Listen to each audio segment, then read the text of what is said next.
rol que también cumple la flotación de laboratorio en todo esto, es un rol muy importante. Bueno, ¿es la flotación de laboratorio una pérdida de tiempo?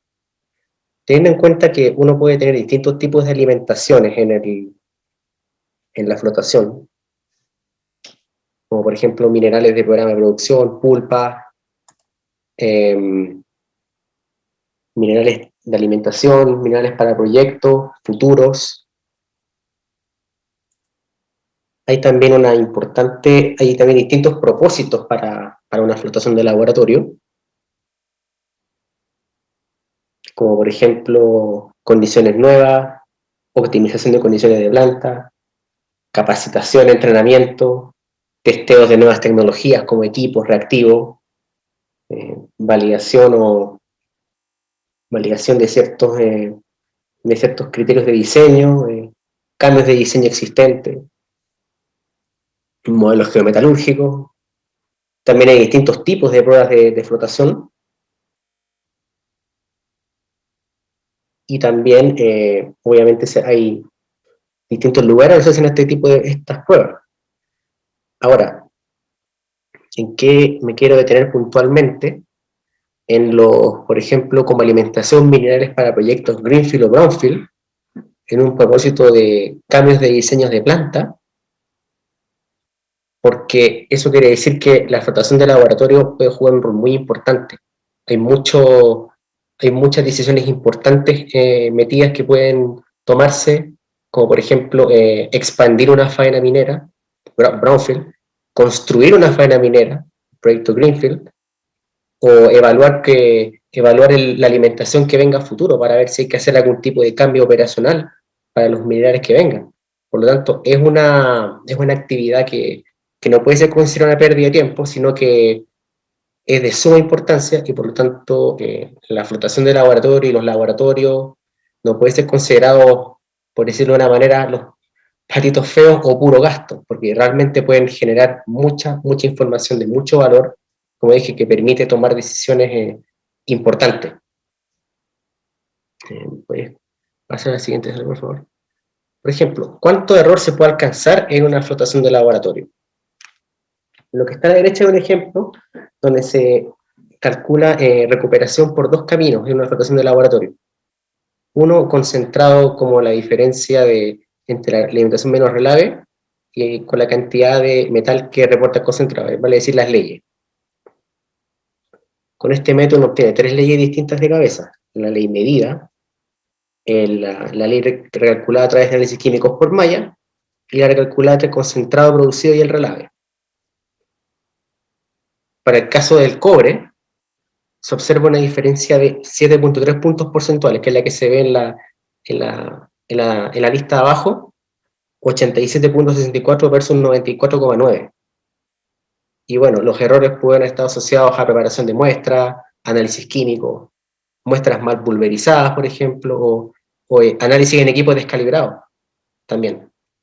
Aquí no se sabe si hubo duplicados ni triplicados, por lo que no se pudo evaluar más en detalle la reproducibilidad. Bueno, ¿cuál es la fórmula que más se utiliza para calcular recuperación a nivel de laboratorio? Es la fórmula clásica de dos productos, es decir, flotación, alimentación concentrado más relave. Y se toman las recuperaciones del concentrado, la ley del concentrado, la ley de relave, y se obtiene una fórmula, que es el clásico, que asume un estado estacionario y que no existen errores de muestreo, ni de preparación, de muestra, ni análisis químico, ni ningún otro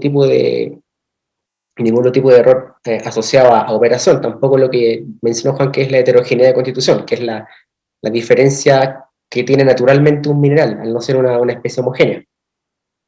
Por lo tanto, esta fórmula no concuerda mucho con la realidad. ¿Y cómo se puede solucionar este problema? A través de ajustes de balance de masa. En la práctica se puede ver que la fórmula de dos productos es muy sensible a la ley de relave. Por lo tanto, tenemos que evaluar su variación en el tiempo. ¿Y cómo podemos determinar la varianza en esta fórmula? A través de métodos estadísticos. A través de métodos estadísticos, a través del empleo de software estadístico, para determinar las varianzas de cada una de los flujos luego determinar una varianza global de la función y tener en cuenta cómo puede cambiar la sensibilidad de esta fórmula a través de solamente las leyes en el caso, por ejemplo, del relave. A través de ajuste de masa se puede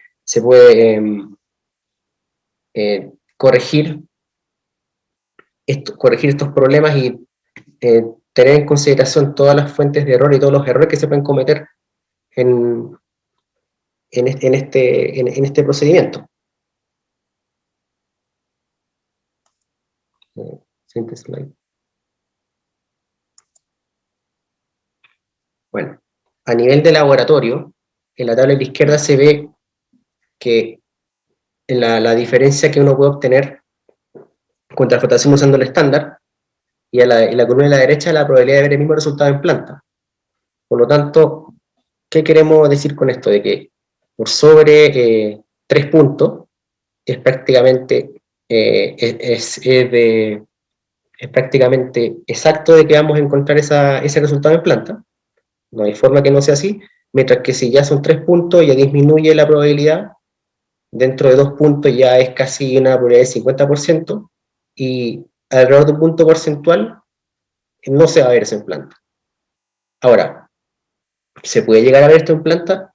Nosotros creemos que sí, pero bajo ciertas condiciones, incluso una diferencia de un punto. Si hay una flotación de laboratorio de alta repetitividad que entregue resultados con poca dispersión, si la flotación de laboratorio representa lo que ocurre en la planta, si hay un escalamiento adecuado, condiciones actualizadas, de forma que sea efectivamente una foto de lo que sucede en la planta. Y si los balances metalúrgicos de planta contienen errores que uno considera aceptables, de manera que el balance concuerde con un flujo de material físico según se registra una balanza de clase comercial. Ahora, cabe notar que una sola flotación del duplicado de un programa no se considera como una medida válida de control de calidad o repetitividad.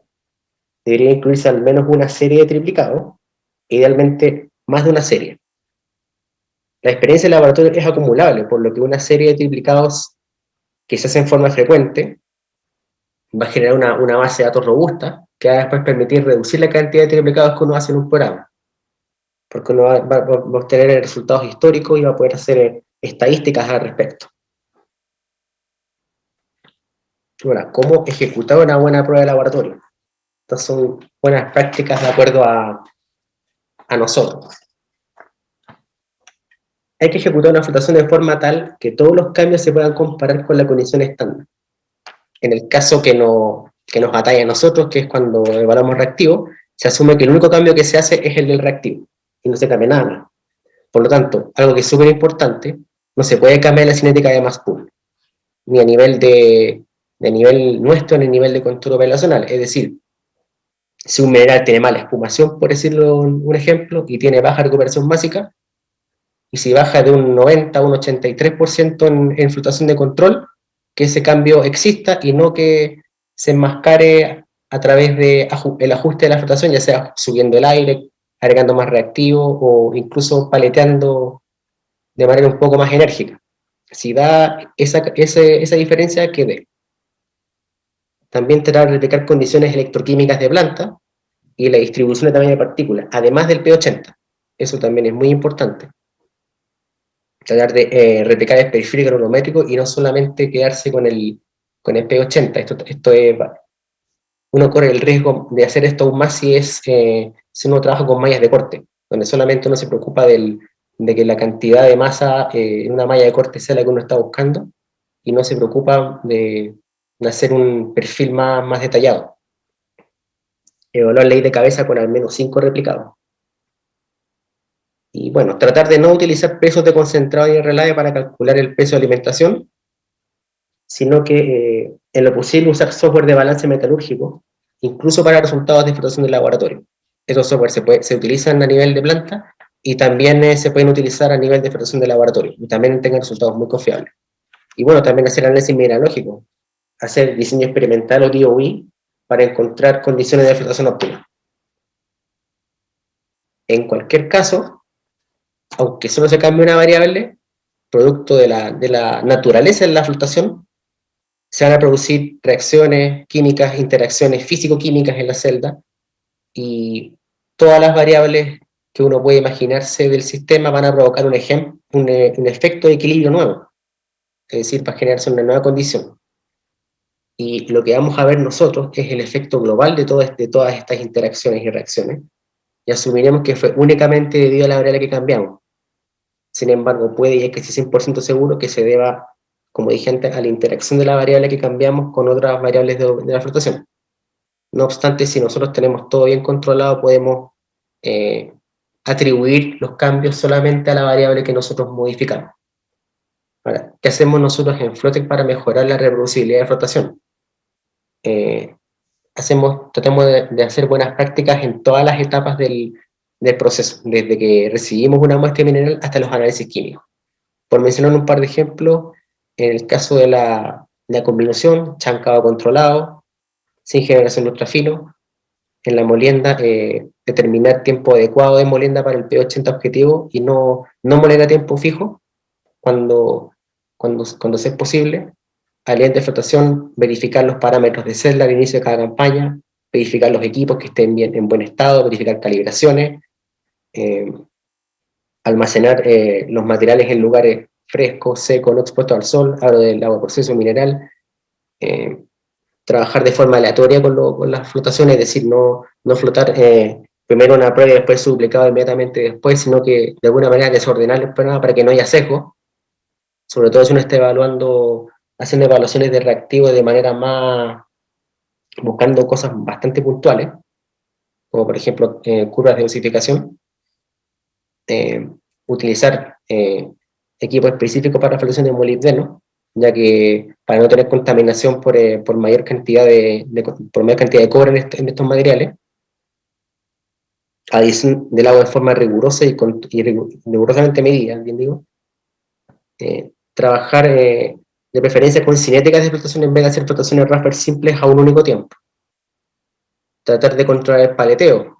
Estamos implementando métodos de paleteo automático, de manera de evitar, de remover todo sesgo en el paleteo producido por las distintas manos de los operadores. Medir y controlar el flujo de aire a la celda cuando se solicite el cliente a través de aire forzado. Y bueno, tenemos la capacidad de hacer una réplica de las condiciones de flotación de nuestros clientes.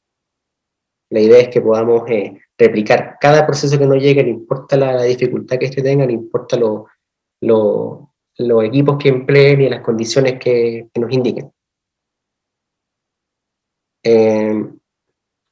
A nivel de la preparación mecánica, recipientes de pulverización especiales para concentrado de molibdeno, concentrado de cobre de alta, baja ley, relaves y alimentaciones.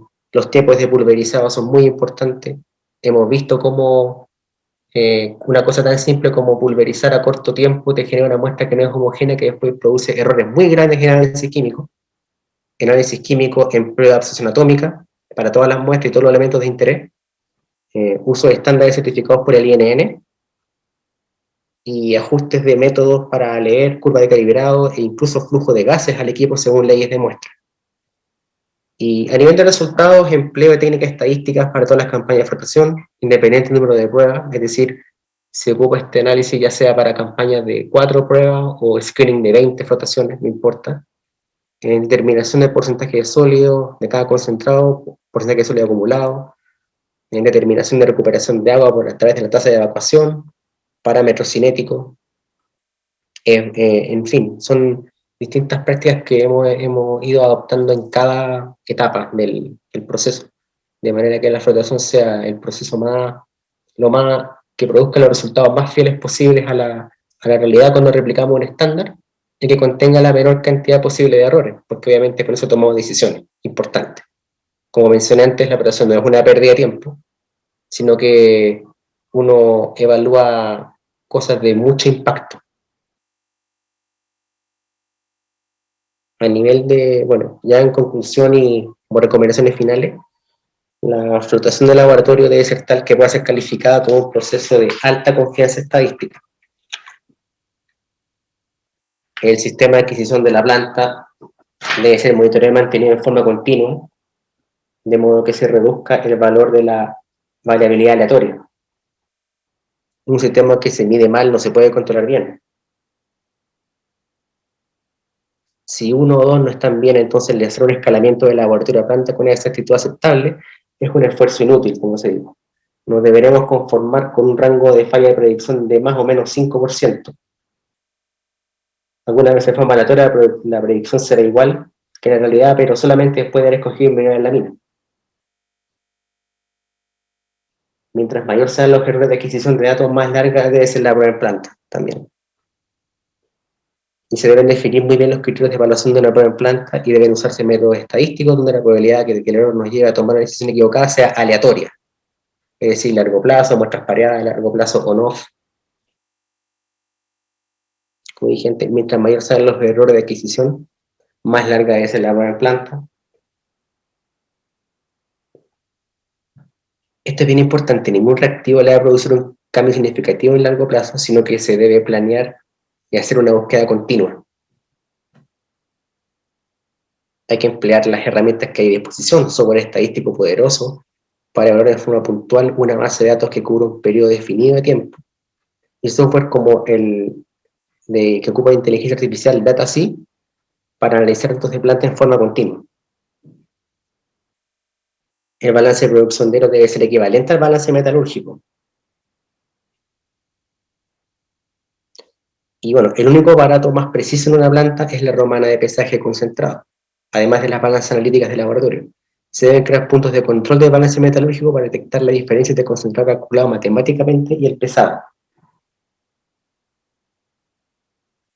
Los modelos de laboratorio existentes son herramientas matemáticas útiles, pero deben ser calibrados de forma continua, revisados en cada una de sus etapas, porque también cambiarán para distintos minerales. Por lo tanto, todos esos cambios hay que reflejarlos. Y en lo posible utilizar software de balance metalúrgico a nivel de planta y los criterios de AMIRA P754.